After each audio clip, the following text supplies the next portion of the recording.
আজকে ছেলে দিচ্ছে হচ্ছে পাস্তা খাবে, তাই আজকে পাস্তা বানাবো ওর আবদারে। দেখো ডিম প্রথমে কড়াইতে তেল দিলাম, তেলটা একটু গরম করে নিয়ে এবার কড়াইতে আমি কিন্তু ডিম ভাজিটা করে নিয়েছি। ঠিক আছে, ডিম ভাজি করে নেওয়ার পরে এইবার আমি কি করব, পেঁয়াজ কুচি, কাঁচা লঙ্কা কুচি, তারপর তো এগুলোকে একটু হালকা কড়াইতে ফাটিয়ে নেবো।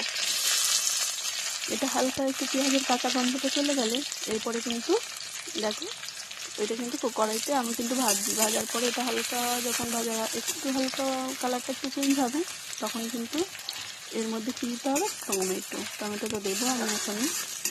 হালকা এটা একটু ভেজে নিই। তোমরা কে কে পাস্তা খেতে পছন্দ করো অবশ্যই জানিও, কিন্তু আমার ছেলে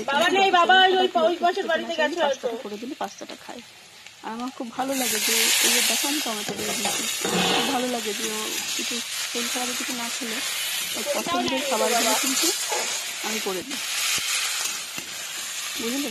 ওর পছন্দের প্রত্যেকটা খাবার আমি সুন্দরভাবে করি। এই টমেটোটা দিলাম, টমেটোটা কিন্তু আমি হালকা করে ভেজে নেবো। এটা ভাজতে ভাজতে ভাজতে টমেটোটা পুরো গলে যাবে।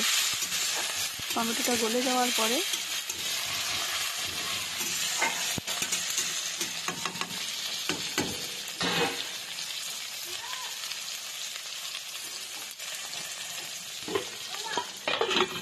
টমেটোটা কিন্তু আমি নাড়া দিয়ে দিয়েছি। ঠিক আছে, টমেটোটা যখন পুরো গলে যাবে, দেখো টমেটোটা পুরো গলে যাচ্ছে।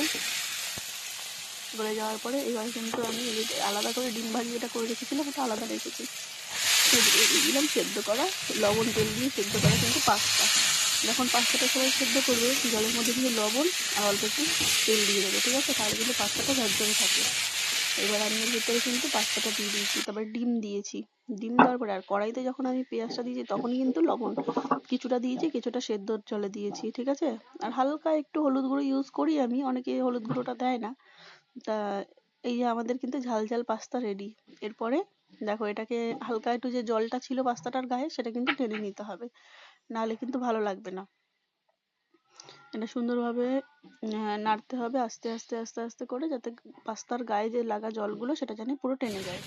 দেখো আমার পাস্তা কিন্তু রেডি হয়ে গেছে, দেখতে ইয়ামি লাগছে তো।